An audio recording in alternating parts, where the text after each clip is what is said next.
welcome to Postcard from Poprad. All I've got to do is figure out where the buttons are this week because I've completely lost the plot. Because I know what it is. I'm gonna own up in a minute to the two of them, and they will laugh. They will laugh at me vigorously. Did you like that sort of poncy word that Leigh uses? He uses big words like that with more than 3 letters all the time. Tries to bamboozle me with. That's another big word I've just used. Had more than 1, 2. Oh, that's enough. Letters in it. Yeah, it did. I'm Eric. I'm at the base of the glorious Tatras Mountains, bathing in the sun. I haven't got sunburn on my left and right kneecap, but I am very badly burnt on my left hand. And do you know how much sympathy I got for it? None. What did I get? It's your fault. Well, thank you very much. I'm going to talk to Leigh. Hello. Hello, what do you want? Well, nothing. If you're going to talk to me like that and be nasty. I'm sorry. No, I'm sorry. I was reading a message about the... About the what? Uncle Leigh. He's gone. Was it something I said, Rachel? It might have been. That's better. He's just come back, I heard him. I had to unplug my microphone because my microphone's turned itself into a pair of headphones. Right. It's going to be one of those shows this week, isn't it, boys and girls? No, it's just a simple fact of life. I've plugged my microphone in because Mrs. Snot here said she couldn't hear me. Yeah. And my microphone became headphones, so I could hear myself talking to myself, which is the best thing I normally do anyway, because I'm the only one who finds me interesting. Well, or entertaining. Or entertaining. Or should be alive. And poor Rach, bless her, she knows the rules of broadcasting. You either broadcast or you're dead. And she's there. I tell you I'm here. Just say, everybody be quiet for a minute. And you, no. Now, Sharon, be quiet. Behave yourself. Stop laughing. Rachel, say yes. RTI. RTI. Oh, what a lovely little drop in that would be. Yeah, and if we tell enough jokes, we can just have the coughing hour. Yeah, I've got my mute button ready. It's okay. and I think you two are despicable. I blame you for this. I do. I blame you for this. What? What did we do? Well, you keep calling me a Neanderthal heathen. Yeah. So no, I never said that. I said you were a troglodyte, but I never said you were a Neanderthal. Oh, that's a good single from the... Have you gone again? No, I'm here. What have you done? I know what he's doing. He's using one of those Apple devices this week because he messed his computer up. Oh, dear. No, I'm not. I keep plugging my microphone in and it keeps becoming headphones. No, it's true because that can't be it, Uncle Eric. Because I'm using an Apple device and it works perfectly. Thank you to the people of Apple who are about to send me an iPhone 7. I feel sure they are. Are you back now, Uncle Leigh? I have no idea. I'm either here or I'm not. Well, I'm there or I'm gone. Say hello. Hello, everybody. It's very nice to speak to you. That'll do for me then. So back to the plot. You two have torn it. Oh. Never have we done 2 book announcements in 2 consecutive weeks. Oh. Now, careful, boys and girls, she's going to cough. Every sound engineer connected to us is going to go, oh my God, no, don't cough, it'll make all the transmitters go mad. So last week we had Paul Rustling with his book about the MV communicator and all the radio stations that have been on it, blah, blah, blah, blah. It's out now. Have a read. It's absolutely fabulous. If you go to World of Radio, is his internet site, or look him up on Facebook, you can buy it through there. It's a fabulous read. And then today I get Peter Anthony, he of Radio Luxembourg fame and RTI fame, tells me he's got a book out. He has. I love his books. They're awesome. Well, he's got one about proper fast cars. No, I don't like cars, and I love his books. Do you really? Yep. Oh, well, What are apparently we talking about now? Peter Anthony. Oh, wow. I'm a Peter Anthony groupie. You're not. I know you are, dear. Peter, are you Ian. listening? Well, I know he's listening. So anyway, it's apparently on all these things that I don't use, like Amazon and stuff. And it's called Highway Stars. It's because Peter's a real big petrol head, and he's a proper petrol head, unlike Chris Evans, who's not a proper one. And he's All those other fellows on that terrible show. Stop it.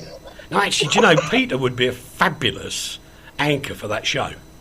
I'd watch that show if he anchored it. And I don't believe I'm actually uttering those words. It could be the fever, Yeah. but I would. I would watch it if he was anchoring it. Yeah, Peter Anthony for Top Gear. Anyway, Peter, I mean, obviously loves his music because he's done, the best radio station in the world, Radio Luxembourg. He was on there. But he's genuinely a petrol head. In fact, I would call him a petrol freak, really. And he writes about Rolls-Royce, Bentley, Aston Martin, Jaguar, and his father's first car... No, it wasn't. His father's first car was a Jag SS100. Wow. That is some awesome vehicle. In actual fact, Peter, if you look on my Facebook page, there's a picture of my dad's Jag, which I learned to drive in from the same era. And then I bent it round an apple tree for him. Hey, Uncle Eric, guess what? What? Our lovely friend Mike Knight's writing me messages while he's listening to our show. Is he? And he said PA is a highway star. I was just going to say. Well, you got beaten. You got beaten. That's all right, Leigh. You got beaten by the best because Mike Knight is the best program controller. He's brilliant at doing radio, and we've had some fabulous conversations about that as well. But anyway, Peter's book's out. It's called Highway Stars, and it's all about the trucks and the really proper muscle cars, Mr. Banks. Mine's a muscle car. I have the book to prove it. Yeah, all right then. No, you need muscles to push it when it doesn't go anywhere. And looking at some of the other people that have already got it, this is a great book because you can discuss it with people who are petrol heads and people who are just into music, or both. I love classic cars. And that's from Andy. And this one's from... it's Mr. A. Mr. A says, great book this, written by a man who has a genuine passion for cars. And I think it's something ridiculous, like about €5 or €3 or something. And there's loads and loads of these reviews. So I think you're all ganging up on me, getting me to do book reviews. Well, I think maybe true. Reviews are good things to do. It's a good thing. If you send us the book, Peter and Paul, Where's Mary? We'll review it on our website. Anyway, hey, Uncle Eric, Mike Knight says that PA was almost given a gig on Top Gear. He believes. I know it was. I wasn't going there for that reason. Oh well, I did. Actually, Rach, you're going to love this. Whenever Clarkson goes on about cars, you always get the impression that he loves himself much more than the automobiles. Gee, I wonder why. Not so with Peter Anthony, who can't help but demonstrate his genuine love for automobiles and rock and roll on every page. So you got somebody singing in harmony with you there. See, that's what I'm saying. This is a book for everybody. All right. So that's the two. That's our top tip for this month. Then, if Eric can read them, just about anybody can. Because I find books totally boring. No, you said you didn't understand them, remember? I'm going to make you remember that forever. You said you didn't understand books. But anyway, no, they just bore the pants off me. It's like listening to an Adele track. Balls the pants off me. I want stuff that entertains me, engages with me, and where the orchestra doesn't come out of a sandy dune in the middle of the desert at 12 o'clock high. Like, what on earth is this book? It's terrible. Well, they make them into films and stuff, and it's all rubbish. But anyway, the cars is good, technology is good. I'll read a lot of that, and we like the MV communicator from Paul Rustling as well. So good luck to both Peter and Paul. Now all we've got to do is find a book from Mary. Where are we going to find a Mary to write a book? There's lots of Marys. I'm sure then we could have trains and boats and planes, couldn't we? Okay, shut up. I will get on with the news. Actress and transgender activist Alexis Arquette, I think. Arquette. Mm-hmm. Thank you. Has died at the tender age of 47. Really sad. Terribly sad. Really wonderful. I know a lot of people won't know her name, possibly. I think a lot of people don't know her name. She's well known. She was in Mice and Men, Last Exit to Brooklyn, Pulp Fiction, all sorts. And more recently, she was in The Wedding Singer. Oh, that's true. Yeah, that is very true. Dear, well known. Yes. This transitional posturing as well was something that she did extremely well, and actually did manage to make things a bit different in the world. It's very sad that she died. It is a bit. And she also, a terrible illness, and so young too to die from sickness. She also played a Boy George impersonator. That was in The Wedding Singer, as Rachel quite rightly said. And George was very, very passionate about his tribute to her as well, which was quite sad, actually. But David, actually, that's the partner, said that a brother, will be my hero for eternity. And I think that's lovely. I really do. Yeah. I think that's really nice. She did good things for the world from a position that not many people find themselves in, and she made it become an acceptable part of life. Yeah, absolutely. And both Leigh and I know a few transgender people that have suffered, and there's no need for it, to be honest. It's just the way folks... Why can't people just take folks for what they are? Exactly. No big fuss, just let people be. Yeah. That's right. Yeah, and the other thing is, there are good and bad in all aspects of life, be it girls, boys, Christians, Muslim, Catholics, this gender, that gender, the middle gender, whatever. It doesn't matter. There's good and bad in all. I would exclude from that perverts and pimps. Well, no, because sometimes I have pimped my ride. We have to. Thing. You're not riding after a pimp. I think let's make a general remark that we exclude all ne'er-do-wells. Yes, nerd-wells and numpties. They can go away. Leigh, you got this story. It's the Barley Ferry problem. Well, yeah, it's gone on since we first discussed it, but it's just one of those awful, tragic things where a woman's died and people on holiday at the Gill Islands in East Barley were caught in this horrendous happening when a boat they were on literally blew up as it left the Padang Bay harbour. And the images that were coming across from the scenes were absolutely horrendous, with people had actually lost limbs in the explosion. It was just absolutely awful. The images that were coming across were incredibly graphic too, and I think that in its own way opened up a totally different point of view, where people are objecting to the kind of images which are being used by the traditional media, and saying that they're too horrific and they don't want to be seeing it over the breakfast table, and yet they'll go and see the exact same images on the internet and will seek them out. But this is just an horrendous thing that's happened, and well done to the press and the media generally for showing the reality of what actually happened. If you're eating your tea right now, or your dinner, or your breakfast, can I suggest you stop? Thank you. Because Leigh is absolutely... Oh, no, I'm going to say right again. That's twice in one day I've agreed with him. No, I mean, appeared on my Facebook page this morning was what I can only describe as this poor young girl, and I say poor in a really caring way. She had got the most enormous boil on her cheek. Yeah, huge, not nice. And the video was of a doctor taking all the nasty stuff out. And why did you do this? And there's 7 million people watched it. I couldn't watch it for more than a second. The Daily Mail are actually carrying these videos too. And I can't understand the point. This is, people who've got a boil, people who've got a big blackhead, people who've got some bursting spots seems to have become the new orgasm.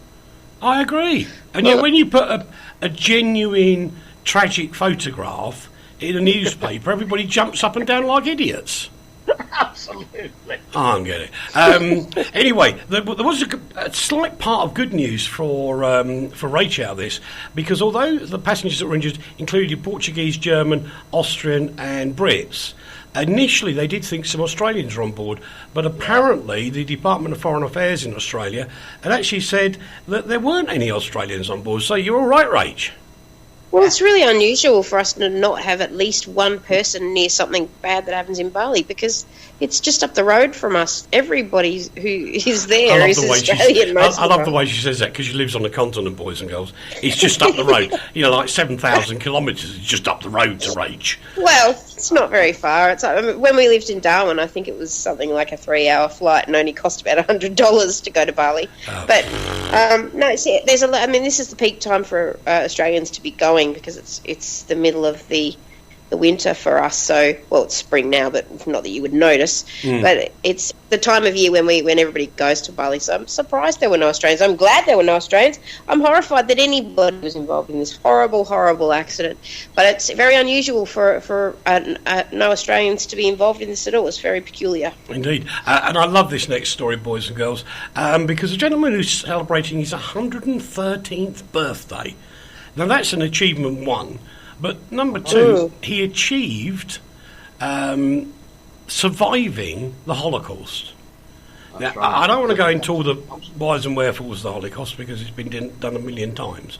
But the fact is, this guy, at 113 years old, Yisrael Crystal, has managed to actually celebrate his first bar mitzvah. And I think that is just stunning. Because in 1944, he was sent to Auschwitz, which genuinely is just up the road from me, where his wife and children were killed. And he's actually going to celebrate his bar mitzvah with over 100 family members in Haifa, in Israel. I think that is stunning, sir. Shalom. Everybody over there just have a fantastic time. Really do. Some hot news from this morning. A train has hit a landslide near Watford Junction, just north of London. It collided into another train, according to Virgin Trains. There was no immediate reports of injuries, in case you're worried about friends or family that have travelled over to the UK. The actual scene of it was the Hunton Bridge Tunnel.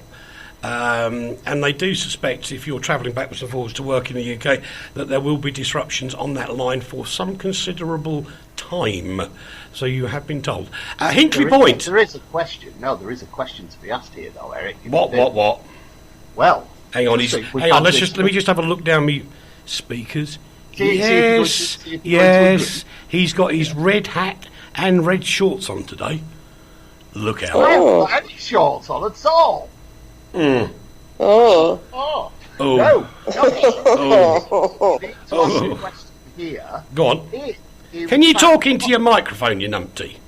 No, I can't. Yes, please. Because it keeps turning itself into headphones, so I'm just shouting at the computer. All right. I'll get the computer nearer to you. It's right in my mouth. That's really. better.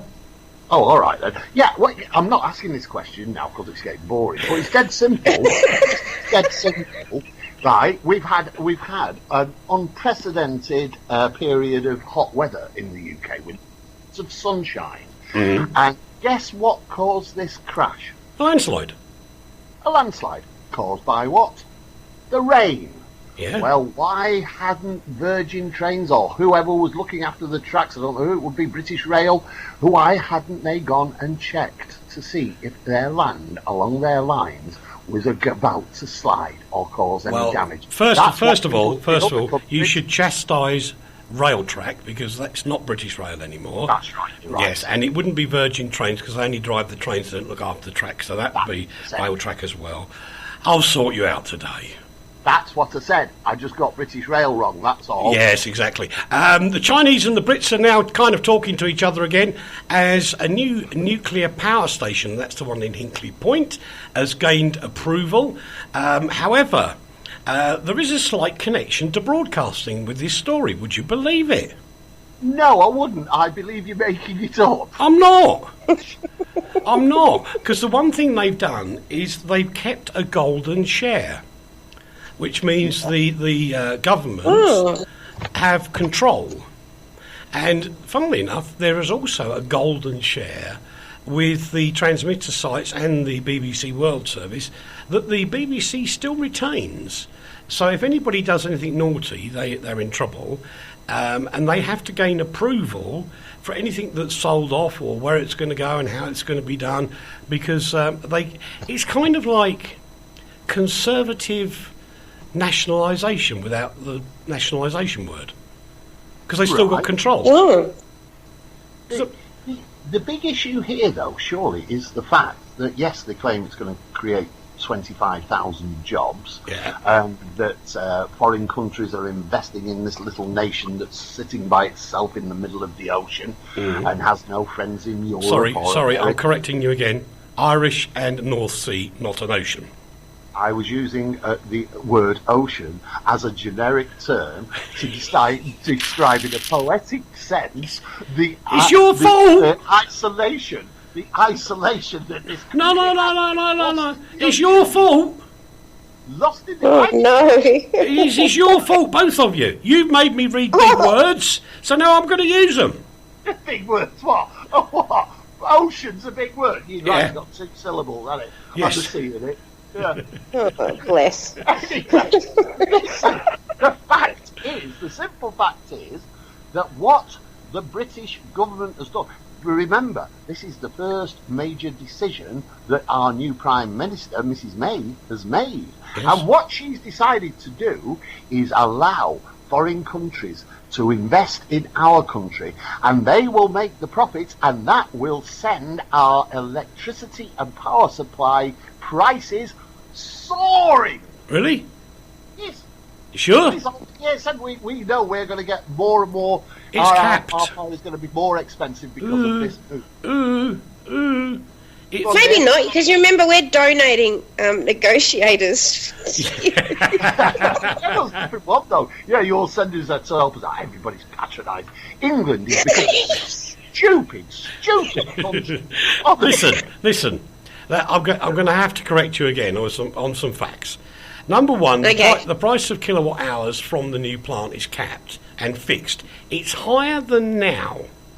That is very much. That is very true. However, that's based on things like the crude barrel prices at the moment. Now, which is incredibly low. Now, if that rises again, and equally coal and gas prices rise again, 25 years down the track, because this is a 25-year project, it could well be that will be a lower running cost than your coal-fired generators. Yeah, you're quite right. Absolutely right. We'll discuss this in 25 years. Yeah. It would all have run out by then. All that stuff will run out by then. Hello, Leigh. How are you? Are you all right? Are you plugged into the mains? Oh, he is already. He's still not that cold, mate. Nope. No, Rachel. By that point, Rachel will be taking her oxygen mask off. She'll be going. Is it all right for a little bit? I'll put my mask back on. Are you kidding me? I'll only be celebrating my 45th birthday. Exactly. And we'll tell Rob to get his foot off your lifeline. Exactly. If Rob with his 150 kilos stood on my lifeline, I've got big problems. This is true. The president... Oh, Mike Knight's listening to me. He's now about to get so upset. The president of the European Commission has claimed 40 years of lies were responsible for the reason that the Brits decided to leave the EU. Nah, Mr. Jean-Claude Juncker, I don't believe you. Sorry. Why? Explain that statement. 40 years of lies, he says. That's pretty good going for the British government. No. What were the lies? Seriously. What did that mean? Nobody gave a tuppenny cuss about leaving or staying in the EU properly. I know there was little spats. There was Nigel Farage having a go, and somebody else saying stay in, and then Tony Blair said stay in. Yeah, but we left by accident. No, my point is, it's 2 years max, not 40 years. Even whichever way you look at it, it's 2 years, not 40 years of lies or truth, whichever way it goes, because I have to be balanced. I'm a broadcaster. And I don't have to be balanced because I'm unbalanced. Well, we know that. The rubbish. The EU have made itself appear, over the last 40 years, the EU has made itself appear to be so ridiculous and outmoded and not able to cope with the basics of life that is the kind of lie that's been told to us. People saying, no, it works, it's good for us. It's never been good for us. We are free, we are floating in the ocean by ourselves. Leigh? No, you're not. We're going to donate negotiations. Australia are helping out. No, the fact is, they were particularly rubbish at selling anything that was good. And the only thing that ever came out was whether the banana was straight or bent. Thank you. Is that right? And the EU is its own worst enemy because it talks down to people, not with people. Exactly. And if you talk down to somebody and you make things up and you say your bananas have got to be this straight, not bent in the middle, then all of a sudden you start to be a kind of ridiculous state that actually interferes in your lives. And the reason people think it was lying is because it was so pointless. This is the problem. They have no sensible communication skills. That sounds like a load of other organisations I know as well. And the fact is, Leigh, Rach, should be nice. I remember a couple of years... I'm good at this bit. I'm good at the nice. Are you? Can we suck up a bit? Yeah. Because I remember a couple of years ago that, or maybe no, it's about 3 or 4 now, I got a phone call from the EU people in Bratislava. And there was something going on where, because in Slovakia, as we know, it's illegal to broadcast in English, because that's the law. As much as it's a stupid law, it's still the law. So the EU people said, we're kind of in a bit of a mess here. Can you help us out? So I said, what do you need? And we were toying with going back on full-time as we are now. And they said, can we put you on our website as an English-speaking radio station because we have to show that sort of integration into Slovakia? So I went, yeah, okay then. And so they did, and we're on the EU site page, Bratislava, whatever it is in Slovak, and there's a link to us, which is rather nice, really, of them. We think that's lovely. Cyclists should have more cycleways. But if they come maybe out... they should, but you should keep the idiots off the road. But if they come out of the cycleways... They should be shot. It's fair game, and it's 100 points. Yes, exactly. They should be fined. And what also annoys me about this story, where there's this whole police force, boys and girls, in the West Midlands of the UK, who have got loads of policemen out on bicycles, which is good for their health, I have to say. And already they're taking proceedings against... in those shorts. No, there's... Not good for their health if they get hit by a car. No, that's true. If they get shot for coming out the cycle lanes. Shall I upset you, Mr. Banks? What? Robbie's not listening, is he, Rach?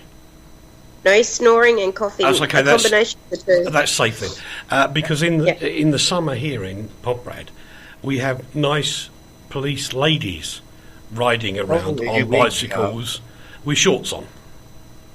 Oh, they got girls in bikinis on the Gold Coast in Australia who put money in parking meters. Do they?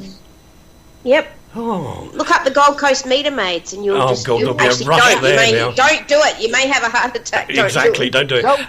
Those, we mentioned those a few months ago, didn't we? We did. Anyway, moving back to the story, because I'm going to stick with this. Oh, yeah, bikes, that's right. There's the West Midlands Police are actually targeting motorists who don't give push bikes enough room. Number one, do push bikes contribute to the cost of repairing the roads? No. Not at all. And if you spread them thinly enough, it's all right. That would do. Depends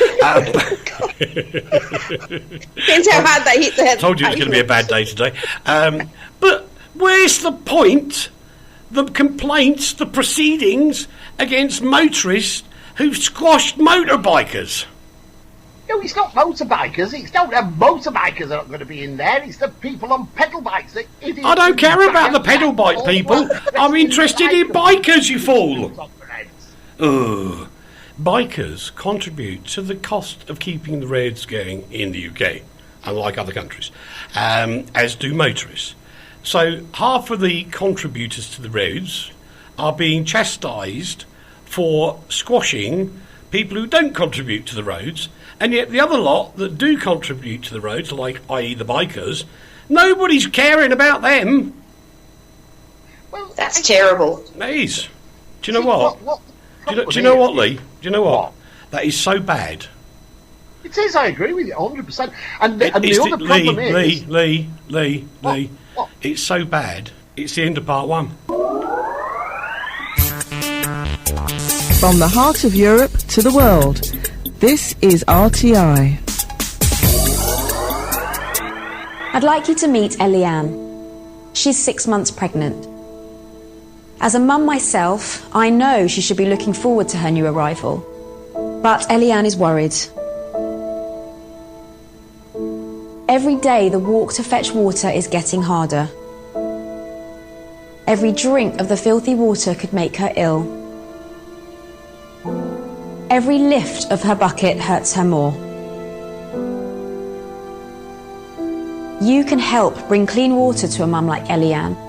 Text the word water to 70444 to give WaterAid £3. WaterAid has the expertise to bring clean water to Eliane's village. They just need your support. I've seen for myself the difference clean water can make. So please help keep Eliane and her unborn baby safe. Text water to 70444 to give WaterAid £3 now. Thank you.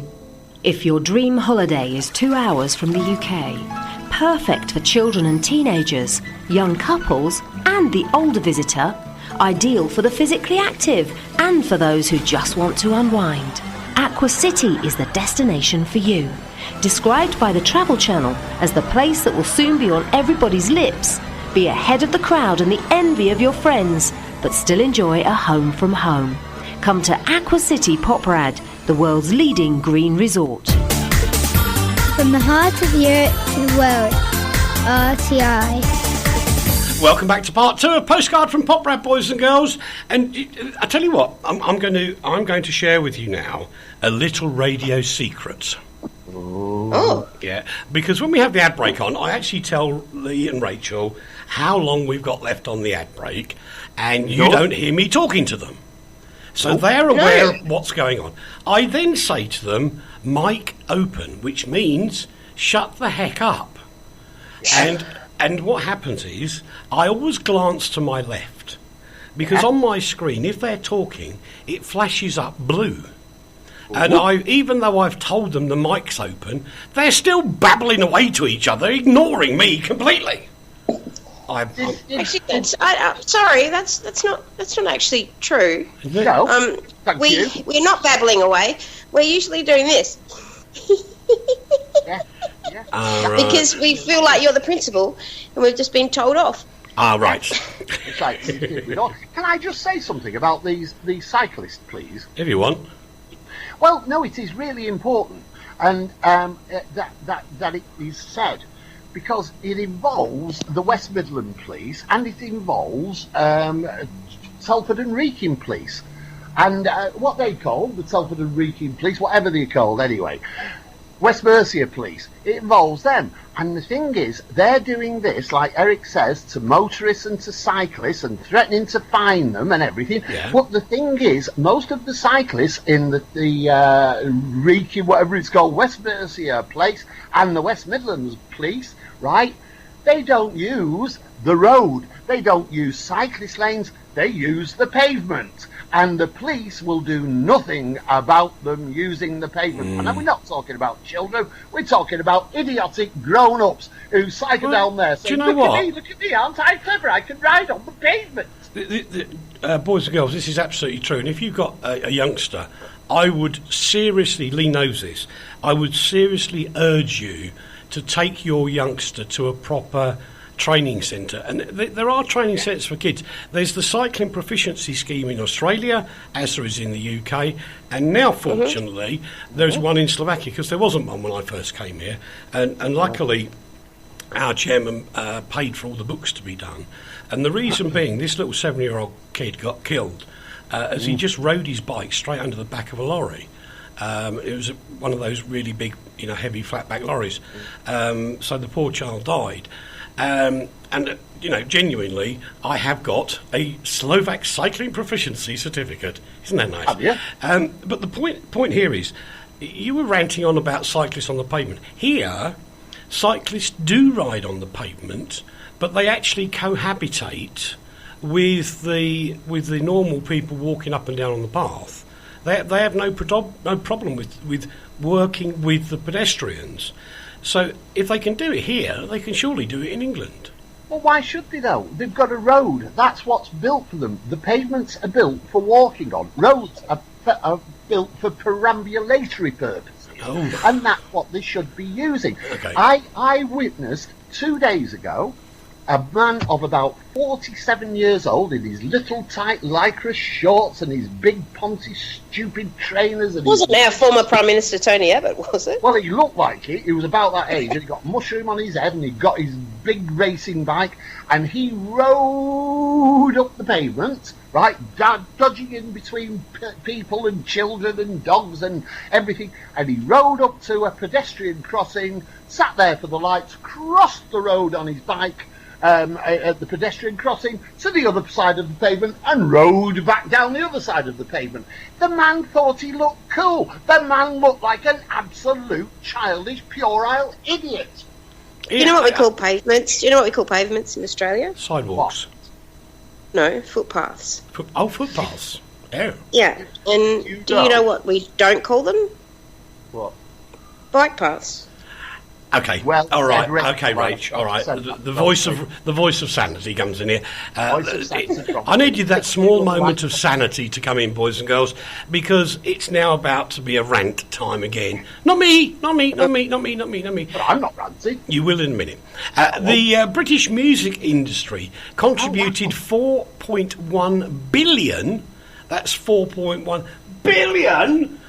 Pounds to the UK economy in 2015, according to new research from the industry body UK Music. And hello to Christine, who's been helping me out there, because I made a mess of our account and I lost my passwords, and I'm awfully sorry. But the good news was I was early. Anyway, according to this thing, the success stories are Adele, Sam Smith, Ed Sheeran. He's all right. Ed Sheeran's okay, but Ed Sheeran's not okay. He is. He tells great stories. I like his storytelling. He's a storyteller, yeah. You're absolutely right. But he's also like a really good bloke. He's just a top bloke.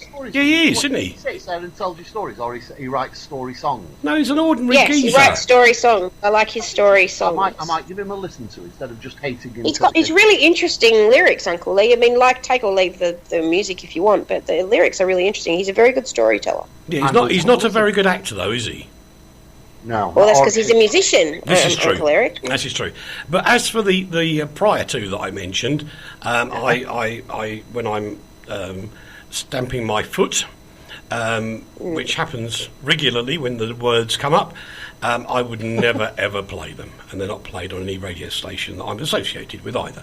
But Ed Sheeran's all right. But anyway, the point is that good old Britannia is making huge amounts of money. And do you know what? Nobody's crowing about it again. What do you mean? Well, they're not crowing about it. They should be so proud. Who isn't crowing about it? It should be almost a number 2 or number 3 story. No, it shouldn't. Why? Because it doesn't have major import. It's a light story. It's an interesting story. £4.1 billion. That's a lot of money. It's a lot of money, but we're not all motivated by money. We have the Culture Secretary, Karen Bradley, talking about it. We have the press covering it. We have the BBC talking about it. We've got television coverage of it. But it's not a major news story as such.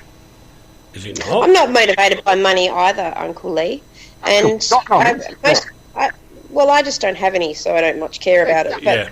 But I do enjoy the streaming sites that they talk about in this story. I particularly enjoy Apple Music because Apple's a wonderful product, and you can ship the iPhone 7 to Rachel Terror at TIFM.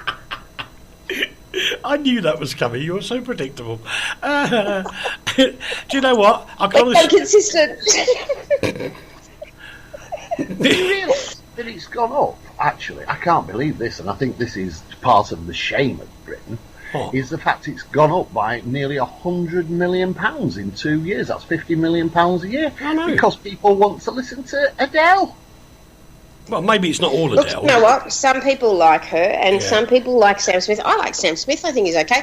I don't understand why Eric doesn't like them, because he's not a ballad person. Yeah. But a lot of people do spend their hours listening to stations such as, I don't know, Suicide FM. Yeah. And One Little. That's a good one. I'm going to steal that. But I shocked somebody this morning when we were discussing something, chatting via Facebook, and I said, I'm sorry, I can't do that because I don't have an Amazon or an eBay or anything else account. Equally, I don't have a Spotify, an Apple Music, or a Tidal account either. Yeah. In fact, I have none of them. Tinder. Do you know what? Here's an interesting thing. On my Apple Music stream right now, thanks Apple, most of the stuff I've got on my current playlist is all UK artists. Oh, well. Never mind. No, true. I've got Duran Duran. I've got Go West. I've got... God, honestly. Rage, give up now. Can I just say something interesting about music and downloads? Yes. Mm-hmm.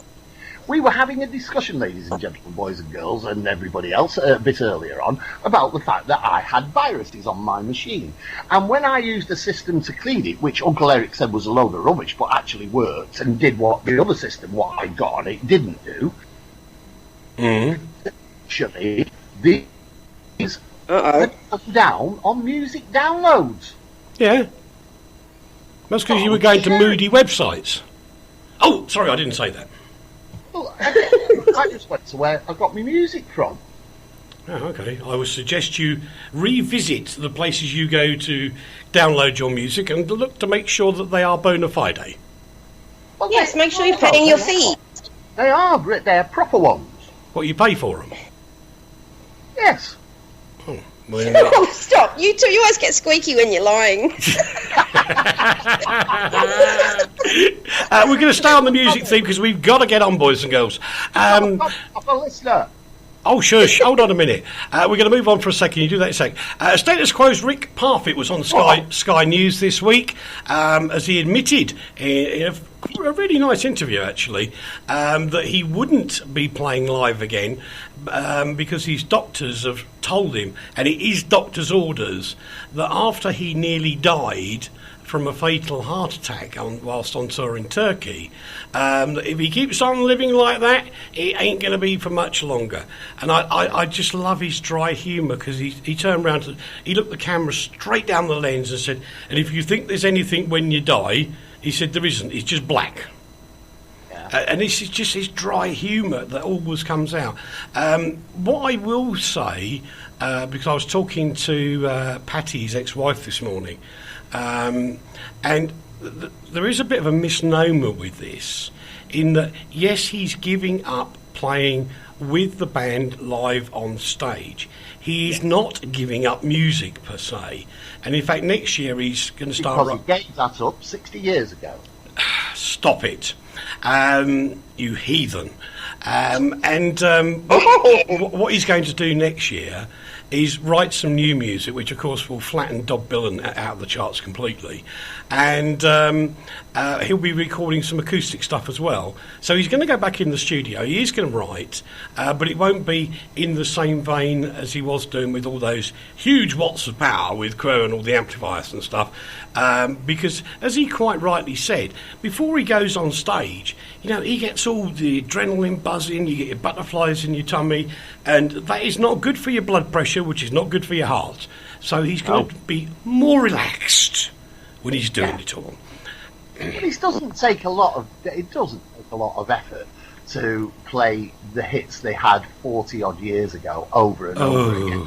And I must admit, I know this goes against the feeling of the general public, but I think that actually Status Quo have ripped the world off for decades by just playing the same song over and over again. There is my BP is getting higher. It's all your fault if I die on air. Long live! Oh no! Yes, it is. Anyway, and I'm going to rant in a minute as well. Oh no! Yeah, I am. Here we go. Facebook could face trial in Belfast over a naked picture. Get this, of a 14-year-old girl posted on Facebook to shame her. Now, Facebook do their usual stunt. I said that carefully. Their usual stunt, where they go, oh, well, we can't check everything. It's up to you to tell us all about it. And they have no respect for anything. And I've been having a battle with Google this week as well over music rights. They haven't got any idea what they're talking about whatsoever, because they actually think that a Canadian company reporting to Google USA controls what happens with music rights all around the world. Well, that's news to me, because it's all wrong. There is a picture, and I think it's Facebook who's done it on online today, of a cow sipping at a stream, and its face has been pixelated, so you can't recognise it. I know. It's incredible. I know. Is it an important cow? It's a very important cow. Yes, it's one of the. Doctors can't say that. Carry on, please. Well, yes. As Facebook have been arguing that the European law doesn't apply to them because they can't sift through all the vast amounts of material uploaded online. And this brings me to my second point. Do you know how many times? I mean, we all get them, don't we? And I don't know what it is or how you kind of get this feeling that when it says these are people maybe you should be friends with, and you think to yourself, well, if that's not pornography, I don't know what is. So you report it to Facebook, and they come back and say, oh, it doesn't breach our community standards. Yes. And then you point out to them that it's explicit pornography. And then they go, oh, yeah, OK, then, right, we'll take it down. Well, why didn't they do it in the first place? And breastfeeding, it does breach their community standards. Of course it does. They're just bone idle, these people. It really... And the fact is, what they need to remember is that this is a 14-year-old girl. She is basically a child who is the victim of a hate crime. Yes. And I tell you what, until Mr. Google... Until you get your act cleaned up, you are giving every journalist on the planet a green light to absolutely throw every piece of mud at you get. And here's one, just got to do it very quickly. Facebook actually removed the photograph of the 9-year-old girl who was set on fire by napalm in the Vietnam War, claiming that was pornography too. Was it? Heck, really? It was not at all. It's one of the most iconic photographs ever taken. Absolutely. And that's just the thing that concerns me the most about this is when, it's probably already happened for all we know, but when is as a young person going to get exploited in this manner and take their own life? They have. And then what are they going to do? There's a story we did that story, Rach. Well, there you go. Absolutely. And they can't get it together to fix the problem? Come on. Yeah, exactly. This is have a go at Leigh Week. Sir Paul McCartney and Ringo Starr have reunited. They're friends again for the premiere of a film called The Beatles Live Tours, which of course is going to be a fabulous movie. It's been directed by Ron Howard from Fonzie fame, so that makes it good already. And it will have all their bits and bobs. And Sir Paul was even, going back and thinking, do you know what? We didn't appear live there because there was segregation in the crowd, so we refused to do it. And all these lovely stories are coming out. And it's all about the Beatles, the Fab Four, one of those biggest export people from the UK to the rest of the world, unlike some other boring artists. I agree with you. I think film will be an excellent film. And I think what the work that the Beatles did in the early 60s, up until the late 60s, was absolutely fabulous. The problem was that the singing tortoise suddenly gained so much power within that group that it started to fall apart, and the psychedelia that it was producing didn't match up to the rest of the world's psychedelia, and they became very facile and empty, and an empty vessel of rock potential. Okay, we haven't got time to talk about the American election, either one of them. Sorry, everybody in America, but we find it dead boring over here in Europe. The BBC has been forced to reveal stars' salaries, which is a ruddy cheek, but there you go. I think it's terrible. It's personal information. Yeah, what? This is outrageous. I wouldn't let anybody reveal my salary, only because it would cause mass hysterical laughing around the globe. No, but that's the fact, because we're forced to pay a license fee for second-rate entertainment. Then we apparently are in a position where we should know what everybody earns. But when you find out that Chris Evans that actually earns over $500,000 as a starting point, it's ludicrous. Maybe we do need to know things like that. Well, let me just put it this way. Leigh, let me just ask you a question. You are now representing the United Kingdom populace. Right? Do you fund... Do you want a negotiator? We'll send you one for free. Send me an advisor. Yeah, something like that. Do you, Leigh, on behalf of the entire populace of the United Kingdom, do you fund the BBC? I want to pay a licence fee, yes. No, do you fund the BBC? All of it? Yes. Not personally do I fund it all. No, I'm not that well off, but I do my bit. No, as a representative, so everybody's going to agree with what you say now in the UK. Yes. So you've got every member of the population. Yes. So do you, en masse, fund the BBC? Yes. No, you don't. You were never going to win that, Uncle Leigh. No. You were set up. You were set up, Uncle Leigh. I was. He was. The fact is, there's millions and millions of revenue that comes from, even on Sunday. Actually, if you're coming over to Slovakia on a Sunday for your holiday, no worries. Top Gear is on here, and if you push the button, you get it in English as well. I still get proper Top Gear, not the impersonator one. I just wonder what that's got to do with Apple. Well, we're talking about the BBC now. I know, I just thought I'd throw it in there. Well, Apple. Did you want to mention Apple again?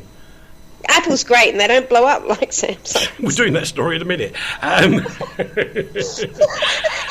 the point is... No, but isn't this a confidential contract between an employee and an employer? It should be. And I think... It's wrong to me. I would have said it breaches the data protection laws. I think it does, but when the government says that we have to do it, then that's what we have to do. But yet you're quite right that we don't fund the BBC entirely, and that gives certain amounts of anonymity, or should do, to its presenters. Yep. But the simple fact is, you're quite right, we shouldn't know. But when Chris Evans earns that much, I think we should know, and we should all protest. Okay, whatever. The BBC have been told to carry on doing cooking programmes after they lost the rights to the Great British Bake Off, which is going to be replaced by the Great British Ballet Off. You have to think about that one for a second. It does work, and it is bonkers that the two main stars are not going to Channel 4. The lady who's in charge of Channel 4 said, "We've only taken it because if we didn't, it wouldn't be on free-to-air television in the UK." Yeah, right. Yeah, right. Like we believe that. No cooking shows should be on. They should all be on cable, because you'd be able to hear way more swearing, and you might even see somebody catch fire. Yeah, actually, you don't. The amount of swearing on British television now is absolutely horrendous. Horrific. It is really horrendous. It really is. Same here. The problem is, people think they're really clever. Oh, just said the F word on the air. Aren't I clever? No, you're like a 14-year-old child who can't control themselves. Yeah. You're an idiot. Anyway, the boss of the Channel 4, as I said, has described her purchase as safeguarding the home of the Bake Off. No, it's not. It's to make lots of money. And the BBC have lost it because they've just lost it point blank. And they have no idea what they're doing, and they have no idea about entertainment. And I'll tell you what, can I just suggest to people, because you can see some of their programming on the TV, have a look at PBS in America. Whilst I applaud a lot of PBS people who do it with a great passion, they really believe in it, you tell me that PBS is entertaining. Well, I tell you what, that's what... They fired Sesame Street, for crying out loud. I know. And that's what you're going to get in the UK if you keep ranting on and wrecking the BBC. You will end up with PBS, which is advertising, where every year they go out and plead for money to keep going. They have like a telethon where they plead for money. And they play... Well, they show second-rate programmes. They show things, documentaries about the making of the number plate. I know. It's terrible. It's killing itself. The BBC is the organisation that killed off Top Gear, killed off I agree. Great British Bake Off, and gave Chris Evans £600,000 as a starting. And I've got to get this one in very quickly because we're nearly out of time. It's Have a Hoover, Go Hero. Ha ha ha. Hey! It's Henry the Vacuum Cleaner. Rach, quickly. I'm telling you, this is an absolutely brilliant story. This pharmacy was being robbed. The attendant inside the pharmacy, the worker inside, just bludgeoned the robber with a vacuum cleaner. There's no better weapon for your safety or your dirt. There you are. There speaks the queen of vacuum cleaners in Australia. That's right. Oh, Henry, if you want to send me a vacuum cleaner, that's quite okay too. Well, you know what you could do, Rach? Yes? You could get Henry to talk to Apple so you can have an Apple Hoover. I'll sticky tape the Apple phone to the wand of the Henry vacuum cleaner, and my day's complete. All right. Time to say goodbye, Rachel. Bye-bye, Rachel. Hope you're better next week. I do. Thank you, me too. It's really boring. Honey and lemon, dear. Honey and lemon. That helps. Okay. And I will do that. No, thank you for staying up late when you're feeling poorly and having such a rough voice as well. Thank you. Leigh. What? Sooty time. Oh, this isn't sooty. This is me doing it by myself. This is me. This is the way I say it. Bye-bye, everybody. Bye-bye. That's sooty. And we'll see you the same time, same channel next week, boys and girls. Thank you for your company today, wherever you are in the world. That was Postcard from Poprad. Honestly, we'll be back here in a week's time, and we'll have more rather stupid stories from somebody called Leigh, Rach, and Eric. From the heart of Europe to the world, this is RTI.